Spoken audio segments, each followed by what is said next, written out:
आपने कभी सोचा श्रीलंका जैसे देश में आतंकवादियों के लिए वकील नहीं मिलते और हमारे देश में आतंकवादियों के लिए बहुत सारे वकील मिल जाते हैं?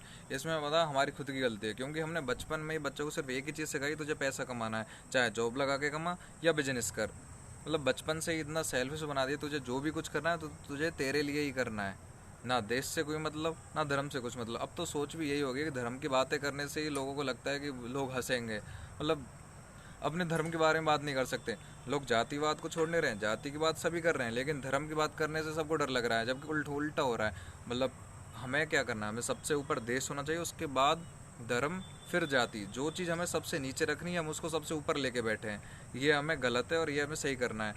और हमें शिक्षा किस प्रकार की देनी चाहिए हमें? अब आजकल हमारे बच्चे इंग्लिश मीडियम स्कूलों में जा रहे हैं, अब तो हिंदी मीडियम स्कूल भी लगभग बंद से हो लिए। इंग्लिश मीडियम में जा रहे हैं तो वहाँ तो देश के बारे में जानकारी, मतलब हमारे धर्म संस्कृति के बारे में जानकारी बहुत ही कम हो गई है।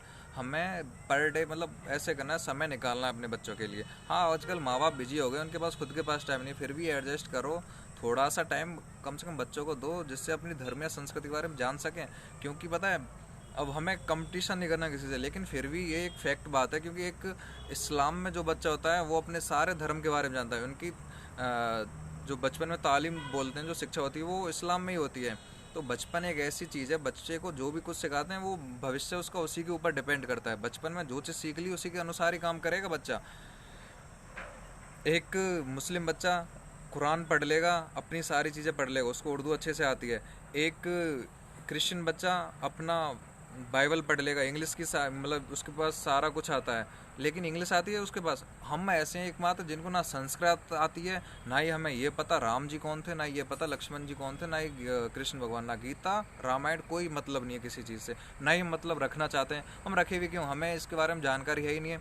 वो तो चलो अच्छा हुआ कोरोना हो गया। कोरोना में इस पता है ऐसे बहुत सारे लोग हैं जिनको कोरोना में पहली बार, जिन्होंने रामायण देखी, महाभारत देखी, उनको अपने धर्म के बारे में अब पता लगा है। ये अच्छा हो गया कोरोना के चक्कर में जो भी कुछ हुआ है। अब हमको क्या करना है, हमें समय निकालना है अपने देश के लिए, अपने धर्म के लिए। और हमें मंदिर जाने में बिल्कुल शर्म नहीं करनी चाहिए।